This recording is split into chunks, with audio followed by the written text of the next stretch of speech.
If you can stop in 3 seconds, 1001, 1002, 1003, you need to safely stop. Now, there are some instant yellows. That is very scary. The light will just turn yellow. And if we don't want to slam brakes and lose control of the car, we don't want to slam brakes because we can get rear-ended. And here's what happens to all of you as beginners. You go 10 under the limit. You go 12 under the limit.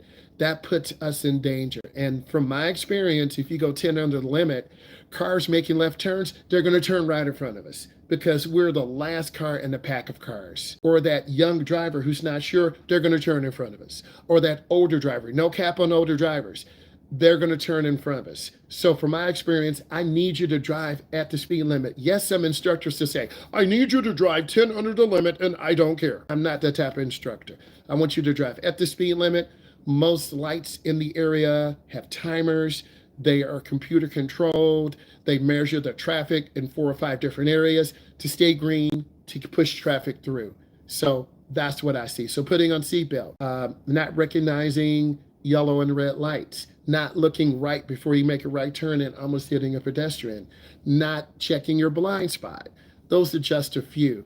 And I'm just going to sprinkle you with 3 or 4 things to help you, and we keep it going. I like the questions. What is the safest way to practice parallel parking? You get some trash cans in front of your house once you get your permit, and you practice in front of your house. You practice so you can efficiently parallel park within about 5 turns of the steering wheel. You line your car up, you put it in reverse, you turn your wheel all the way to the right. You back in at a 45. When you're halfway past the car, you turn back to the left. For most of you, around the 3rd parallel park, because we practice, you understand it. But if you don't practice when you're done with me, you're going to forget. You're 15 and a half, you don't parallel park. You're 15.8. You know, parallel. You're 16.1. You almost got your 50 hours. Now you got your 50 hours, you're 16, but you panic because one of your friends failed parallel park. So you always want to practice, okay? You've got to practice. So trash cans in front of the house, you can practice, line your car up. And if you really want to be a good driver, you got to practice. I like the question. What should I do if someone is tailgating? Okay, you want to maintain speed. You never want to slam brakes because you can get a ticket. They can too. If you maintain speed, the tailgater will eventually change lanes to the left or right. And a lot of you as beginning drivers, because you drive slower, we're tailgated. People are in a hurry. Soccer mom, bus driver, semi-truck driver, mom and dad in car, young drivers. They're tailgating because they're moving really fast. So you want to adjust your speed, maintain speed, and if you can get over to the right, you get over. If you can't, you just maintain speed. Real talk. I like the question. Let's keep going. What do you think is the hardest part of driving? Just feeling comfortable. Learning what your mom wants, learning what your dad, having your mom and dad in the car. It's weird, it's scary. Your dad's watching you, your mom is telling you what to do. Whoever's in the front is the co-pilot. Your brother, sister's in the back. You're going to kill me, right? No, mom and dad, can you tell him to stop?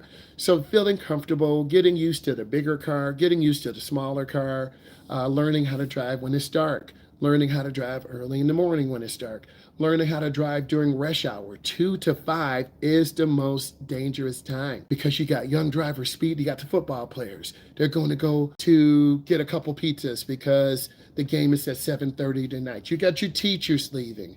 You got the young kids at the elementary, the soccer moms and soccer dads are picking up junior. So I think just feeling comfortable and reviewing your driving protocol, putting on your seatbelt, checking your blind spot, maybe waiting for the high school parking lot to clear because guys are going to speed out. Girls are going to speed out. If you don't believe me, go to your high school parking lot. There are burn out marks all around the parking lot. That's your friends doing donuts, not the donut you eat, but spinning around.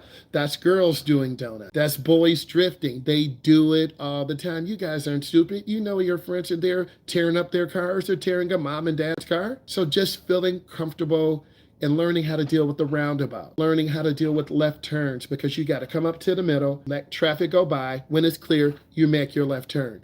A lot of beginners, you don't go up far enough. And when you turn, you're almost going into the wrong lane, okay? What is the best way to transition to become comfortable in poor weather?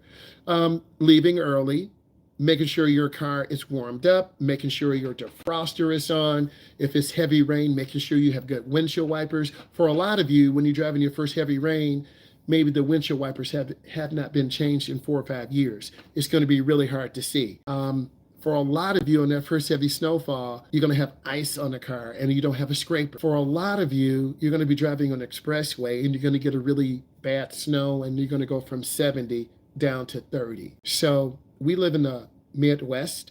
There's a lot of rain, snow, cold weather, instant rain, ice, black ice.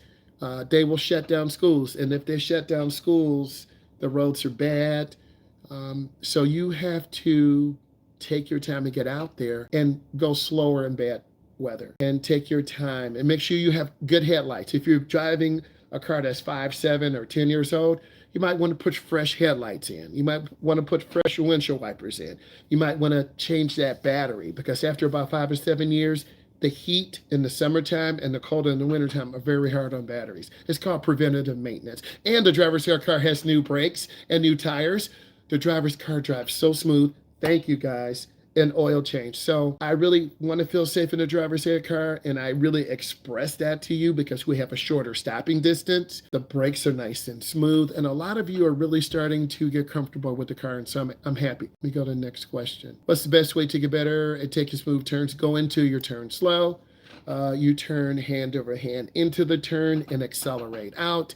A lot of you are going in about 25. You make a panic stop and the rear of the car spins out. In the wintertime, I've had students spin around in a circle because you're going too fast, because you don't know how to slow down. And a lot of you don't want to take coaching. You think you know everything. And then when kids or adults think they know everything, your teacher's not going to try anymore. So ignorance is no excuse. So your teachers, your coaches, your parents, that OG down the block, the old lady down the block, they're proud of you, but you got to show them respect. So you shouldn't be driving fast through your neighborhood because your neighbors are watching you. They're going to go live on Facebook, and then they're going to send a screenshot of your license plate to the sheriff. This kid always goes 40 down my street. There are little kids playing. I'm going to take a picture of his license. And then guess what? You're going to get a knock at your door in the evening, and it's going to be the sheriff. So you really have to be on your best behavior. I know you don't want to hear that, but I'm just telling you the truth. What are some things about parallel parking that will help you?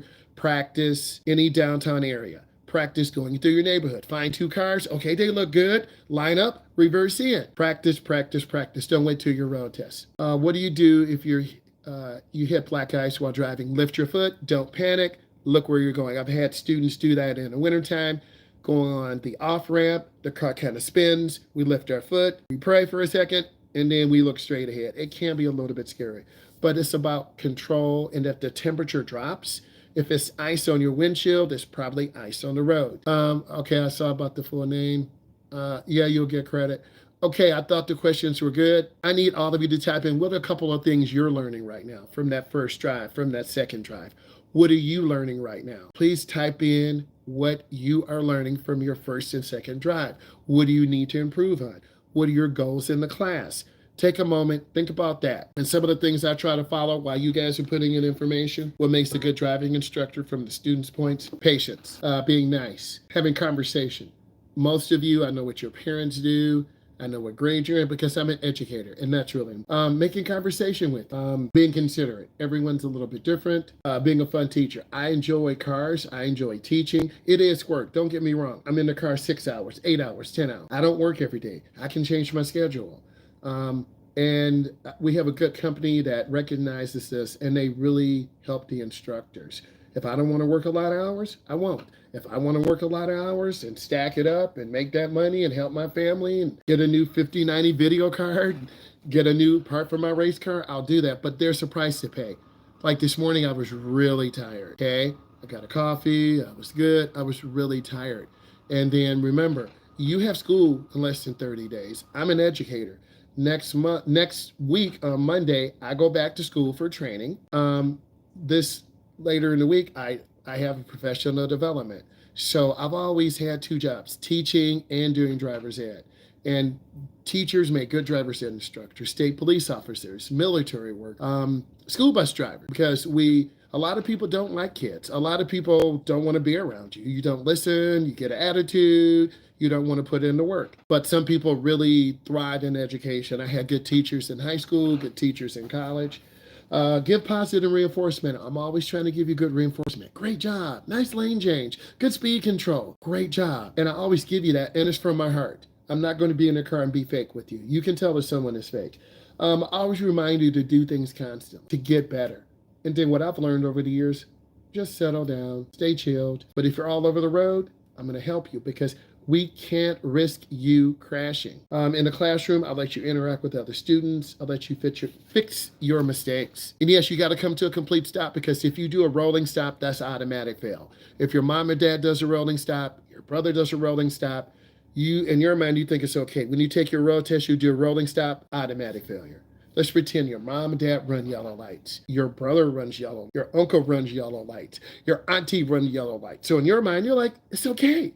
But when you take your road test and you have Mr. Road Tester and you run a light, automatic failure because it's a dangerous maneuver because you could get hit. And eventually you're going to get a ticket or you're going to get hit. It's just a matter of time. And I don't like playing those odds. I don't want to get hit. Left turns are very dangerous with beginning drivers. We wait for the green arrow. Right turns, we come to a complete stop. You look, we check. And I trust you. I have to trust you. Once I trust you, I give you more trust.